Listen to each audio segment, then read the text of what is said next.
La RDC est une et indivisible. De la population de tout le monde, c'est qu'il faut tout arrêter pour faire face à cette situation. Et que nous ferons de cette terre richement bénie un réel havre de paix, de prospérité et de progrès social.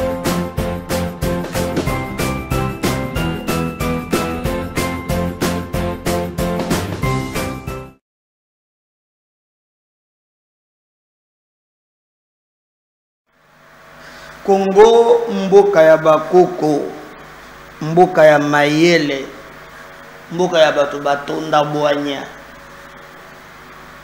Congo oboko mwana pamba, lobi boko lula yango. Congo ya bato ya mayele. Ah Congo, Congo mon pays, Congo ton pays, nous bâtirons un pays plus beau qu'avant. Surtout que tu me vois na avenir, nous bâtirons. Nous bâtirons. Nous bâtirons. Quand est-ce que nous allons bâtir? Il est au grand temps. Il y a Tomital, Namitalatal. Il est temps de bâtir. Nous bâtirons. Nous bâtirons. Nous bâtirons. Oui. Commençons par poser les jalons. Ça c'est très important. Un pays riche. Un pays non sezali. Regardez un pays où la population est estimée à 75%, jeune 90% au chômage. Moi, si on a baillé, ceux qui ont été en Zélanie, il y a comme ministre et la jeunesse. Alors que 90% sont chômeurs. Politique publique pour les jeunes. Chaque année, l'État crée combien d'emplois pour les jeunes? Exact. Oh, il y a des choses à longue, donc le but de nous, nous devons faire un effort pour nous relever le défi quand on dit que Tokotonga, Tobanda Kotonga.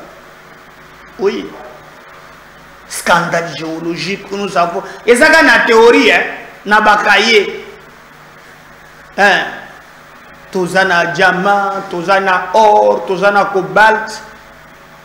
Mais ce pays est pris en otage par 5 personnes. Au Balider, il 5 personnes. Donc, Bino Botangi, ma classe, vous avez un diplôme, vous avez un doctorat. 5 personnes. Ba bloqué Mboka. Balider, nanu bayokanité. Balider, ango banani. Mboso, Bahati, Kamere, Bemba. 100 millions d'habitants. Baza sumi na volonté ya batouane. Ce qui est zongi be bango. Partage le salaire bien te. Ya zundete. Et batu bazo kangama. Boko bazo tale la bango. Bazo tale la bango. C'est regrettable ce pays.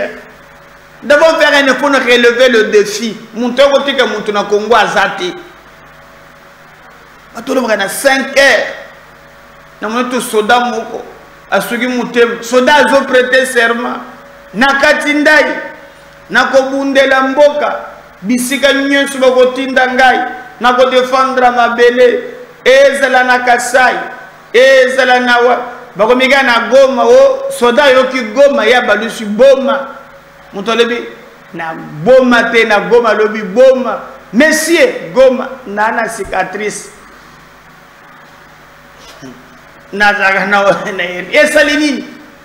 Donc, allez-y comprendre comment Mboka et Zali vraiment ils ont mis en otage et Zali Penzali Kambozo Senga Biso pour être bisonyonso toluka moyen ya ko sosola koyeba vérité na nyonso zoleka na mboka na biso tokobeta masolo parce que vérité ezoyebana mbutu mbutu na Sénat. Nani azokoma président ya Sénat carte komiko se dessiner bokoyeba na émission ya lelo nini eleki na Sénat. Vital Kamerhe Elwakaningi King a signé bourde na ye na liboso na niveau ya Assemblée nationale et bandi ekosukela wapi bandeko na ngai ndenge makambo ezokende. En tout cas lubilu 90 esengeli batu nyonso ba yeba yango tokobeta pe masolo parce que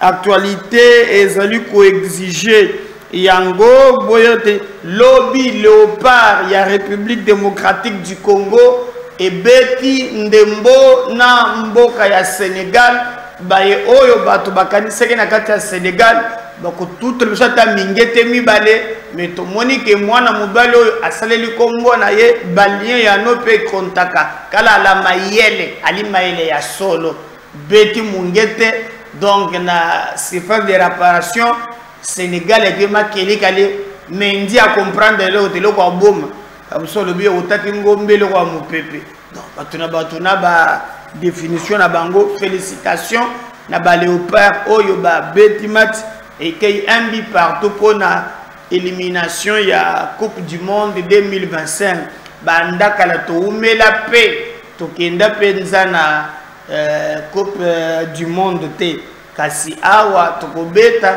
na dimanche oyo na les éperviers du Togo bande ko ya ba Emmanuel Adebayor bakoyo to ndongo na bango na nzungu ya ma famille et Brazzaville isengela ka beta match saso alobi ya kende ko beta match na Kinshasa te malamu azo forfait pour na honneur diplomatique donc apparemment bandimi forfait mais baye ko beta awate mais biso to kondongo na baye ya Togo mais tout moni coach na biso alors baye ko joueur moko esende et tombé na nzemboyo garçon ya zana succès mi ko leki ba musicien belé hein ceux qui papa le barolia kambila te mina sambile gogo lokani esende ceux qui tout ceux qui ne sende donc moi na mobile ngo succès ay mizembo esende joueur moko na esende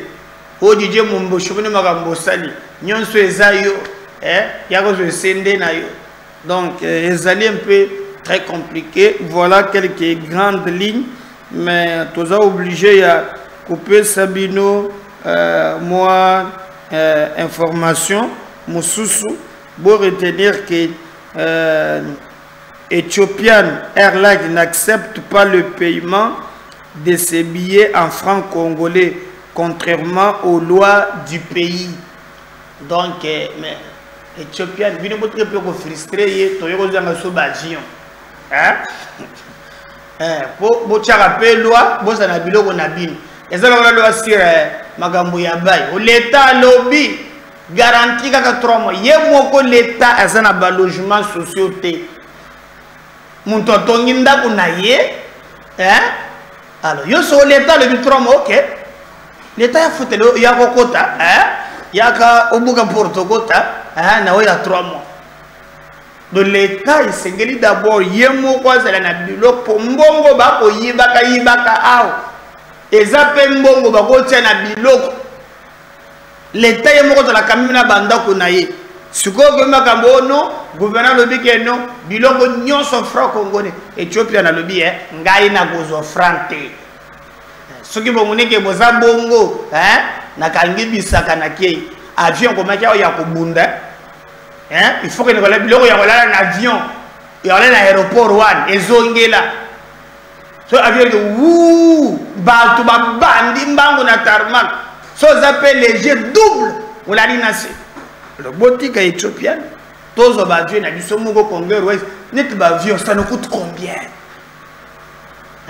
Nicolas ya zozo a di boula foko ba 297 000 mais ba avion coûtaka combien tout son ba avion na biso moko compagnie na biso ya mboka kabila tegana avion ya bilokos kufie tegana soki bilokos moko carter ko toye pe pour renforcer biso awa mais avion ezalaka combien pour un grand pays comme le Congo et tu peux na lobby bobo ne boteka na ngamba kamela ba frawana etelinga tengai ya ngabi biloko zaka na dollar ngana lobby totika ko loka ba problème Tobanda ko rater ba vola wate moi je demanderai au gouvernement moyen ya kotinda yanji ma franc ezali concurrence o soki biso moko topena ba avion na biso to futisi na franc to kitisi prix ba to ngene Ethiopian te ya offre lo ya demande ekipaka na ba salama kambo économie et concurrence ezalaka bien na business concurrence loyale ngala tuse na ba franc mutobeza beke na ba franc na Congo Airways so futi na franc okolia 4 fois billet balongola ta $30 pe bazo futa na franc ekotambola tozana eloko te to bite ko tiaka ba mibeko vraiment oyo ezali ko pesa biso passe. Alors babomi 16 civils babomaki bango na baadef ezali na Masao société civile moto azali koloba lekambwana. Alors que na moment makambo ya baadef oyo on a mutualisé nos forces avec le bandeko ya Uganda mais bazo sila kakate on continue à tuer nos frères. D'ailleurs bomonaki maloba ya liboso Vital Kamerhe et Azwaki na niveau ya Assemblée nationale, il avait dit clairement que selon lui azota la ke Rwanda kaka moto azo bundisa biso te na Uganda pe azo bundisa biso. Alors na yango nde ya lingi penza makambo matambola ndenge mususu. Mais malgré toyambaki awa mwana ya Museveni po akotaki na Congo bayambie na pompe mwana Museveni wana asilise kaka boya ko c'est la rapport pas Kagame alogoka wana bali ko tuer pas Kagame. Alors je sais pas pourquoi biso to sala ka bongo bakonzinde bayebi mais auto zolo ba awa bazo continuer toujours ko buma bato ti lelo ezele ko kamwisa bato ebele.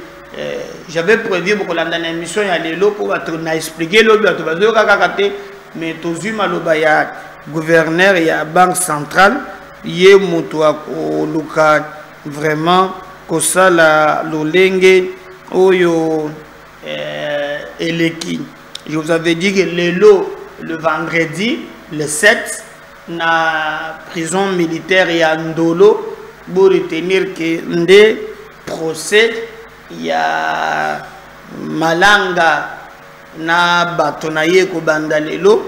Donc to luka ke tozwela bino vérité ya oyo ekoloba na kuna na nzela ya procès wana po lelo bato mingi bazali kozela vraiment yango bayeba nini ezosala ke bato bazala en place. Donc procès ekozala nde lelo boyebi ke depuis bakangi baza une quarantaine oyo bakozala là-bas ba expliquer biso coup d'état wana euti wapi.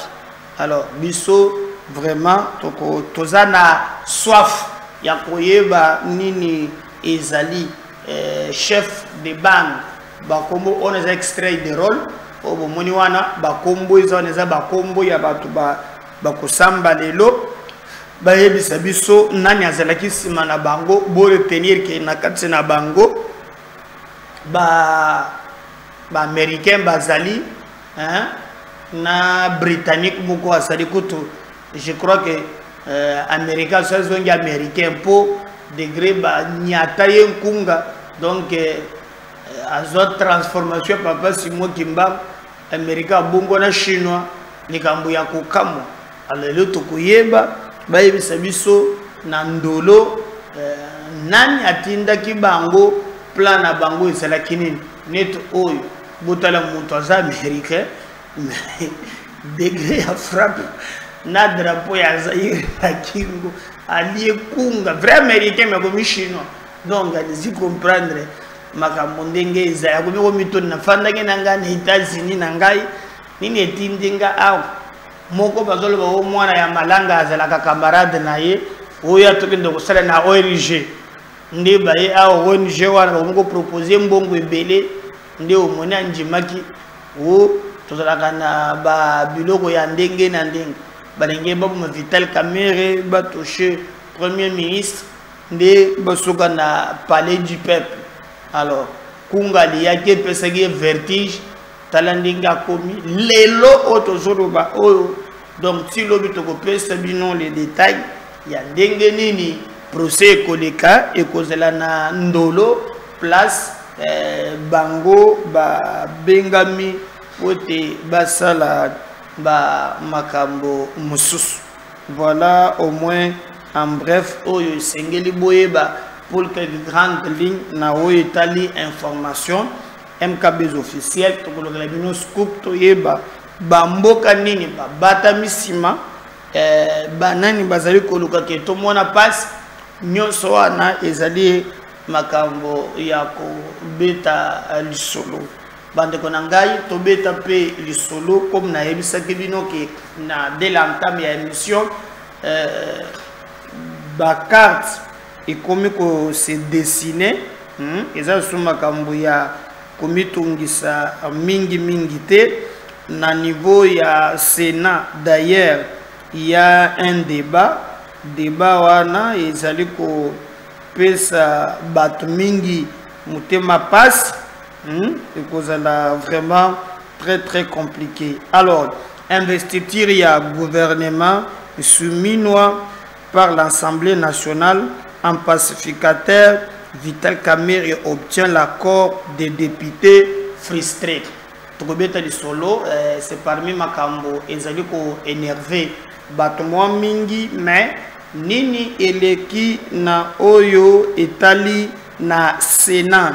D'ailleurs Jonas Munkamba Kadiata Nzemba nde babenga kaye les doyens aleki doyen Moussa Zakono doyen alobi boule waya papa ngana tigela yo lisusu Sénat ekosimba te. Je pense que on a lingi makambo etambola ndenge mususu. Alors pona yango Jonas Munkamba Kadiata Nzemba linga kiazala a remplacé par papa lobi wana loboya na tire fort ngana sikina fandi na iloko boyolo ngolangai. Alors combien peut très compliqué mais maintenant ezali na mutu maloba nanganga na yebisa kibino tozo kende maintenant na schéma ya makambo na yebisa ki bino, c'est-à-dire nani ya kozala président ya Sénat.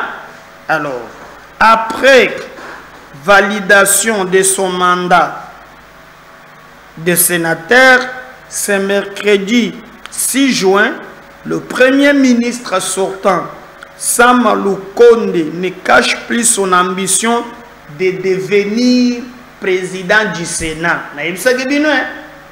Que tu as kaboli na Assemblée nationale, il y a fallu le la méméthèque. Il n'y a pas comme un esprit à babat. Donc il faut pas vivre kakana, trésor public. Les amis kanda ba signa kana bago na bango ba tikela bango kongo yo kemba ti okokufa na papa na mama na me bango et sengeli ba vivre kaka na caisse ya l'état. Yé pas côté na lokolo. Auti na primature. Train de vie wane ko kité. Yé pas signa contrat na Nzambe akiti. Lobby ezalaki ba valider mandat ya ba sénateur. Atelema lobby après validation à mandat naé, le premier ministre sortant ne cache pas lui son ambition ya ko diriger Sénat. Son entourage l'affirme, fidèle et loyal collaborateur du chef de l'État, personnalité politique représentant le Grand Katanga, autorité de référence de la dynamique AB avec ses 16 sénateurs, est validé. Sam Lukonde est le meilleur choix de l'équilibre et du réalisme politique. Boyaka kaka, bolokaka français te, bolokaka pe na lingala maman ndunda yok. Équilibre, on a comprendre ndenge nini. Réalisme, wana nde pona kozobiloko. Équilibre na réalisme. Donc, tolo bakena moya lelo, Sam Lukonde dès que va valider mandat na ye pa kotina mulongo ya bato oyo bakobanda ko vivre kaka na ba caisse de l'état. Yo comme autorité de référence. Bino Nzamba zaka. Toujours tala kaka. Et si yo melima yo ke ndaka kaka nyeto na moni mutu na zena ngena tunga o na tukindo kusala entero yo ke ndasala ka entero zena ba oyo bango basala kana bango bafandi quand même mwana na ye calculer nga par exemple nazo bunda na election nazo kotaka mabulu bati abisika ye bati baseme fandano na ndako mela whisky tika sale lo musala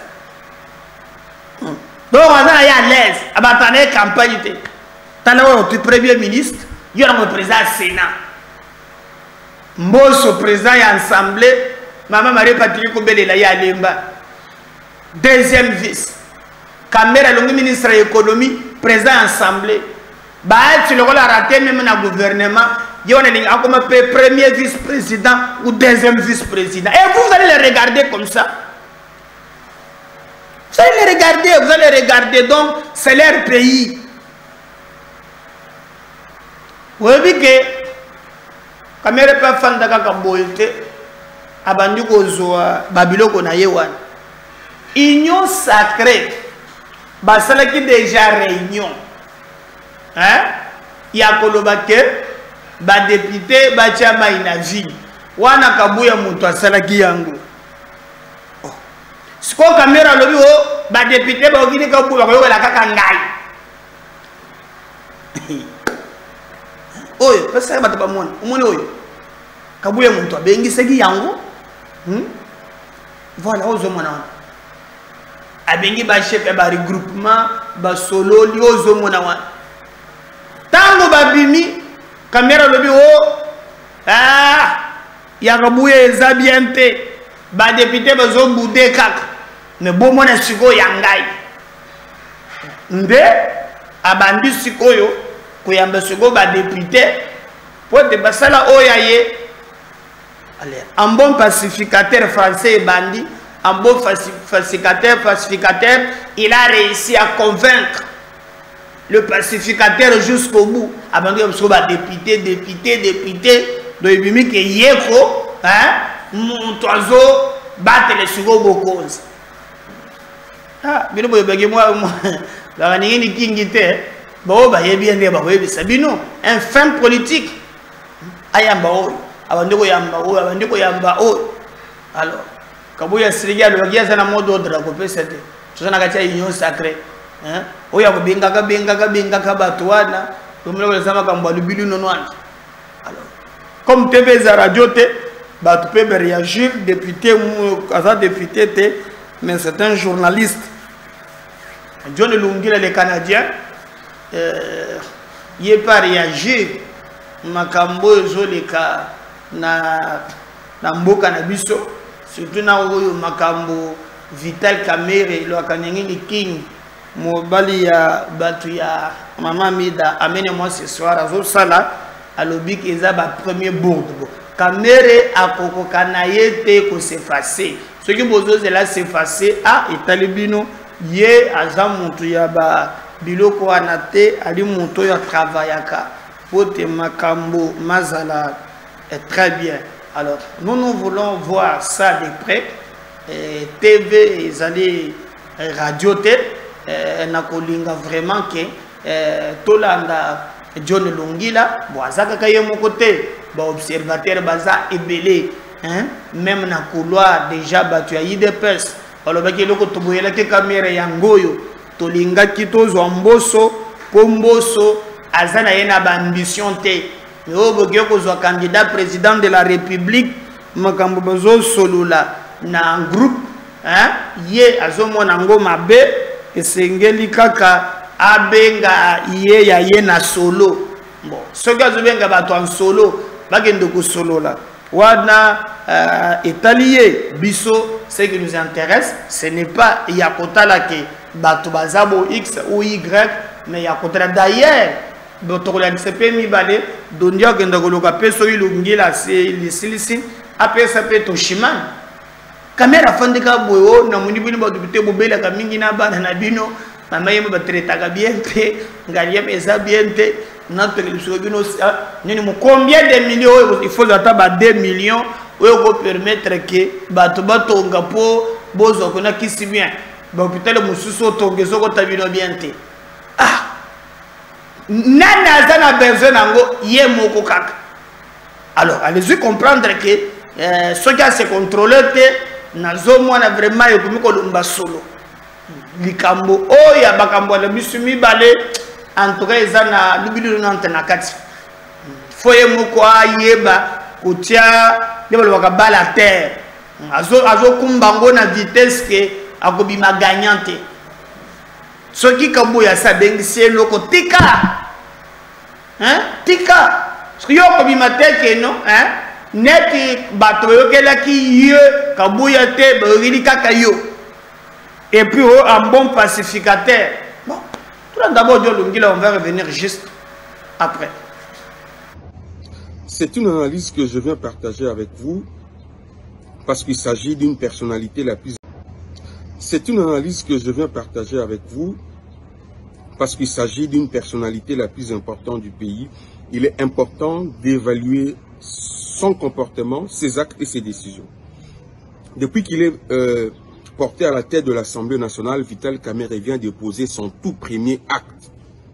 De quoi s'agit-il? Vous allez vous rappeler que ça a pris beaucoup de temps pour que, enfin, Vital Kamerhe soit porté à l'Assemblée nationale. Le travail a été précédé par l'identification de la majorité parlementaire. Un travail effectué par l'informateur, c'était Augustin Kabouya. Et c'est cette majorité parlementaire qui l'a porté à l'Assemblée nationale. J'ai dit coopté parce qu'il était candidat unique comme président de l'Assemblée nationale. Mais le problème se pose à la publication du gouvernement où beaucoup d'agendas n'ont pas trouvé de réponses, dont celui de Vital Kamerhe. Et allez-y comprendre que aussitôt gouvernement publié, il devait s'en suivre la question liée à son investiture. Mais en lieu et place, on a vu des initiatives au niveau de l'Assemblée nationale de pétitions des députés contre l'investiture du gouvernement Soumino. Que s'est-il passé après? Parce que les gens n'étaient pas contents de la composition et du choix porté par le chef de l'État. Il fallait corriger, réaménager encore. Un gouvernement non investi.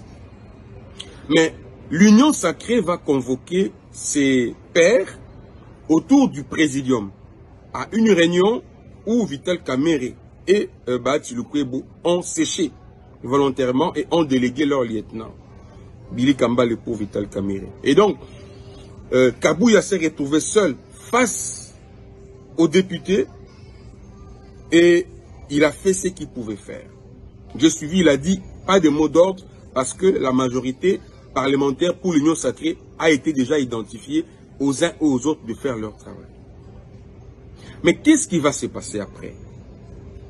Vital Kamerhe qui décide de sécher la réunion de l'Union sacrée, il ne vient pas au présidium, mais il sollicite une audience au président de la République afin d'être reçu seul autour de la même question.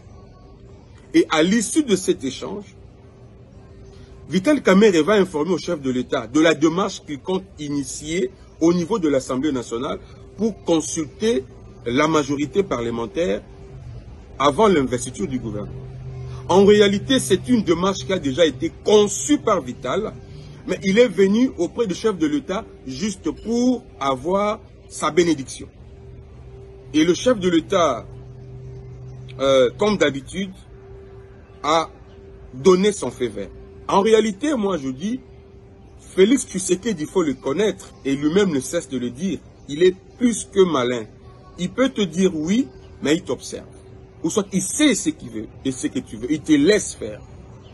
Et Vital Kamerhe, avec la bénédiction de Félix Tshisekedi, chef de l'État, va rentrer à l'Assemblée en espace de 24 heures par un bâton magique, une baguette magique. Ça change, le discours change, tout le monde est d'accord, on doit investir le gouvernement. Et on sait comprendre dans ce que je dis dans mon tweet, parce que beaucoup n'ont pas compris, que Vital Kamerhe a empoisonné les députés de l'Union sacrée par la pétition contre l'investiture, et il est venu avec l'antidote. Dans une stratégie que moi je considère suicidaire sur l'avenir de l'Union sacrée. En réalité, par cet acte, par ces premiers actes de Vital, le présidium de l'Union sacrée est menacé. Parce que désormais, les députés vont plus écouter le président de l'Assemblée nationale qui s'est montré pacificateur en trouvant des solutions aux problèmes, contrairement au présidium dont la consultation n'avait pas accouché des solutions. Et donc, les députés écouteront beaucoup plus le président de l'Assemblée nationale, c'est comme c'est ce qu'il veut, que le membre du présidium. Parce qu'aux réunions du présidium, Vital a décidé de ne plus venir pour ne pas apporter de l'eau du poids à ces présidiums. Du coup, nous sommes allés droit vers la disparition de l'union sacrée parce que le présidium ne sera plus un répondant vis-à-vis des élus. C'est un grand coup réussi par Vital. Mais ce qui reste à savoir dans ce que j'avais dit, c'est l'antidote qui vient apporter la guérison, mais il faut craindre les effets indésirables du poison que l'antidote n'a pas effacé.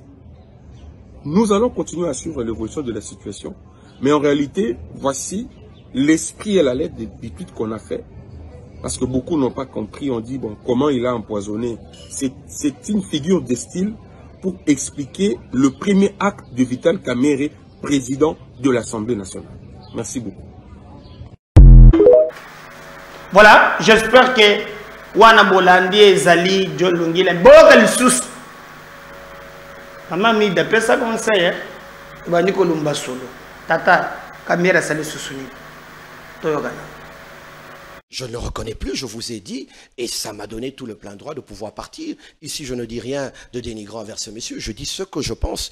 Quand vous avez un tel personnage, leader, alors que le président de la République, son Excellence monsieur Félix Antoine Tshisekedi et tout le peuple congolais prône, c'est l'une des raisons de l'avoir confié ce deuxième mandat, prône la diminution des trains de vie des institutions. Oui. Monsieur Kamerhe vient nous dire qu'il faut construire un hôpital pour les administratifs et les députés nationaux. Il faut préciser, hôpital moderne. Hôpital moderne. Je prends directement c'est la première grande annonce qu'il fait. Mais la première grande annonce, ouais. Voilà, et la première grande annonce qui va à l'encontre directement, non pas la première grande annonce devant les administratifs, mais la deuxième grande annonce qui va à l'encontre de la volonté du chef de l'État. Vous avez la première annonce sur l'Ouganda. Nous avons 1700 soldats militaires UPDF qui sont en collaboration avec l'armée congolaise. Qu'est-ce que vous voulez? Je laisse APJ, je laisse au peuple de juger. Aujourd'hui, devant les administratifs, vous annoncez la construction d'un hôpital. Alors que, moyennement, moi je ne me prends pas à mes frères députés, ils sont aussi là comme parfois acteurs sociaux dans leurs différents milieux, mais être payé 21 000 avec tout ce qu'il y a comme contour n'est quand même pas le Congolais moyen. Donc j'aimerais dire ici, comment l'idée peut vous traverser?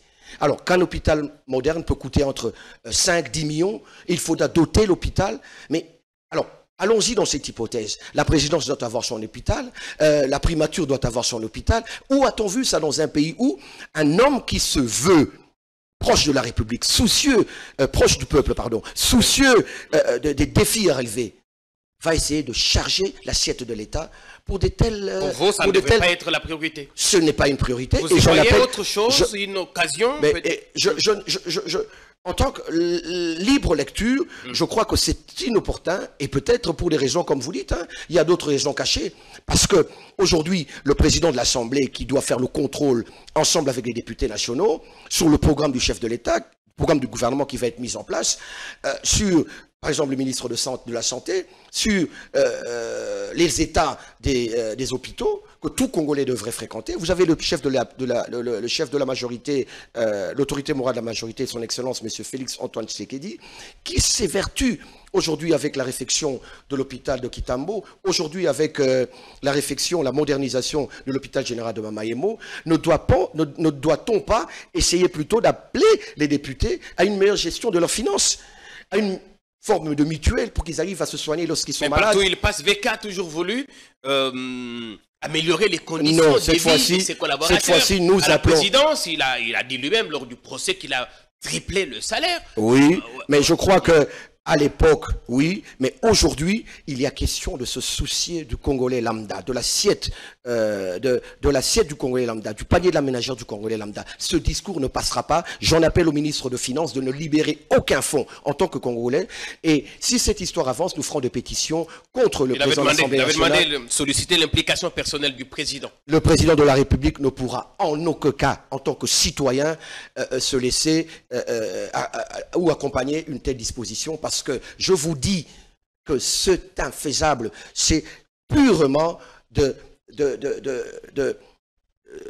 c'est une idée purement qui relève d'un esprit de vendre le vent. M. Kamere devrait aujourd'hui arrêter, plutôt essayer de se concentrer au contrôle parlementaire et à la légifération, la vraie. Comme on le voit dans les hommes. Mais tu vas changer, personne nous aime bien tous ces ensemble. C'est pas normal. Boyo kanam. Tei batuto tei ba changer na bango te. Batuto tei ba changer na bango te. Pour s'abonner, il faut vous changer. Kamere malgré ma prison, a changé na yete. Vous likez, vous commentez, n'oubliez pas de vous abonner. Je reviens tout à l'heure dans le deuxième numéro. Merci. Bye.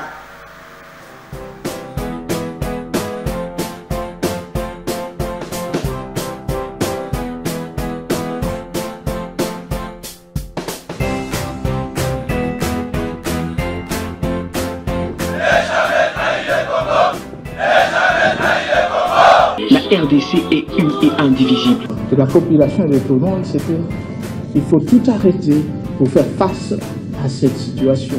Et que nous ferons de cette terre richement bénie un réel havre de paix, de prospérité et de progrès social.